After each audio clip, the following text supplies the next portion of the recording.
நமது பங்குனி பிரம்மோற்சவத்தின் இரண்டாவது நாள் உற்சவம் என்பது புன்னவாகனம். புன்னைவனம் என்பது பெருமாளுக்கு மிகுந்த விசேஷமான ஒரு மனம். புன்னைவனம் பூச்சொரிய புள்ளினங்கள் ஆர்ப்பரிக்க பொன்னிலவு குளிர்வார்க்க முன்னிரவு பனித்தூவ கண்ணன் வரும் திசை பார்த்து கோபிகர்கள் காத்திருக்க வெப்பமது தாழாமல் தெப்பமென உடல்வேற்க என்று அந்த பிருந்தாவன கோலாகலத்தை பற்றி கூறுவார்கள். அப்படி கோபிகாஸ்திரிகளுக்கு எல்லாம் பார்த்தீங்கன்னா அந்த குளங்களில் குளித்து அவங்களோட வஸ்திரங்களை கழட்டி வச்சுட்டு குளிக்கும் பொழுது அதை பெருமாள் கிருஷ்ணராக அவதாரம் எடுத்து அந்த வஸ்திரங்களை எல்லாம் கவர்ந்து கொண்டு சென்று புன்னை மரத்தின் மேல் அமர்ந்து கொள்வார். இதில் பார்த்தீங்கன்னா இதில் விசேஷம் என்னன்னா, ஒரு இடத்தில் பெண்களின் உடை கவர்ந்தான், இன்னொரு இடத்தில் பெண்களுக்கு உடை கொடுத்து மானத்தை சம்ரட்சணம் செய்தான். திரௌபதி மான சம்ரட்சணம். திரௌபதி மான சம்ரட்சணத்தின் பொழுது கௌரவர் சபையில் துரியோதனர் துச்சாதனர்களுக்கு நடுவில் துகிலுரியப்பட்ட பொழுது தனது ஒரு கையால் அந்த துணியை புடவையை பிடிச்சிட்டு கிருஷ்ணா நாராயணா கோவிந்தா வாசுதேவான்னு சொல்லி கூப்பிட்டாங்களாம். அது வரைக்கும் இந்த கண்ணன் வரவே இல்லையா. ஏன்னு கேட்டால் நான் எனது என்ற அகங்காரம் இருக்கக்கூடாது. பகவானை சரணடைகிறதுக்கு முதல் தகுதி என்னன்னா, நான்கிறது இருக்கக்கூடாது. நான் எனது என்ற அகங்காரம், என்னால் முடியும், நான் தான் செய்கின்றேன் என்ற அகங்காரம் இல்லாமல் சர்வம் கிருஷ்ணார்ப்பணம், நம்மளை ஒரு கருவியாக கொண்டு அந்த காரியத்தை அவன் நடத்திக் கொள்கிறான் என்ற பாவம் இல்லாமல் நான் தான் நினைச்சு சொன்னா அந்த இடத்துக்கு பகவான் வரமாட்டாராம். அவருடைய அருள் கிடைக்காதான். அந்த பகவான் அடையணும்னு சொன்னா ஆணவம் கண்மம் மாயை போன்ற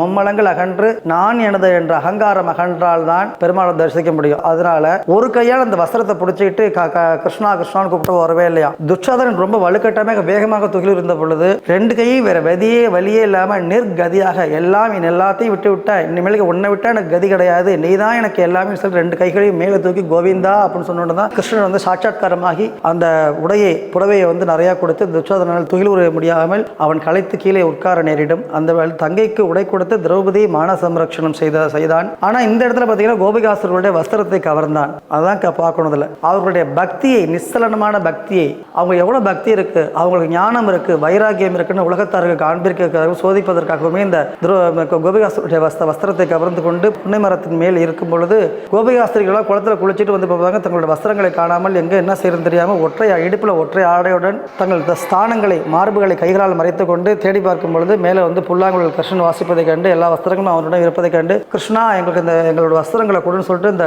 புன்னமரம், இது புன்னமரம் சுத்தி கோபிகாஸ்திரிகள் எல்லாரும் நின்று அந்த வஸ்திரங்களை கேட்பாங்க. அப்பயும் அவர் கொடுக்க மாட்டார். ஏன்னா ரெண்டு கைகளால் மறைச்சிட்டு அந்த நான்கிற அகங்காரம், அந்த நான் தான், என்னுடைய மானம் அவமானம் இன்பம் துன்பம் சுகம் துக்கம் எல்லாவற்றையும் கடந்து சகலத்தையும் விடுத்து பகவானை சரணடையணும். அந்த பெருமாளுடைய அபேகசத்தில் பார்த்தீங்கன்னா மாம் ஏகம் சரணம் ரஜன் இருக்கும், என்னை நம்பு நான் உன்னை காப்பாற்றுகின்றேன்னு தான் சொல்லியிருக்காரு. அதே பார்த்தீங்கன்னா திருப்பதியில் பெருமாளுக்கு வந்து எல்லா ஊர்லேயும் அபேகஸ்தம் வரதகஸ்தம் இருக்கும். திருப்பதியில் வந்து பெருமாளுக்கு பார்த்தீங்கன்னா அந்த வரதகஸ்தம் தனது பாதத்தை நோக்கி காண்பித்தபடி இருக்கும். இன்னொரு கை பார்த்தீங்கன்னா தொடையில அனுசரித்து இந்த மாதிரி வச்சிருப்பாங்க. இதுக்கு என்ன அர்த்தம் சொன்னா, உலகத்துல என்னுடைய பாதங்களை நீங்கள் சரணடையுங்கள், அப்படி சரணடைந்த பக்தர்களை நான் அரவணைத்து காப்பாற்றுவேன் என்று சொல்வது போலதான் அந்த ஹஸ்தம் எப்படி இருக்கும். ஏன்னா சரணாகதி தத்துவம் அப்படிங்கிறது பரிபூர்ண சரணாகதிங்கிறது இருக்கணும். நான் எனதுன்ற தங்களுடைய மானத்தை தாங்களே காப்பாற்றிக் கொள்ள முடியும் என்று ரெண்டு கைகளையும் அந்த ஸ்தானங்களையும் மார்பில் மறைத்துக் கொண்டு துணியை கேட்கும்போது கொடுக்கவில்லை. கடைசியில் பார்த்தீங்கன்னா வேற வழியே இல்லாம எல்லாத்தையும் விட்டு மான அவமானம்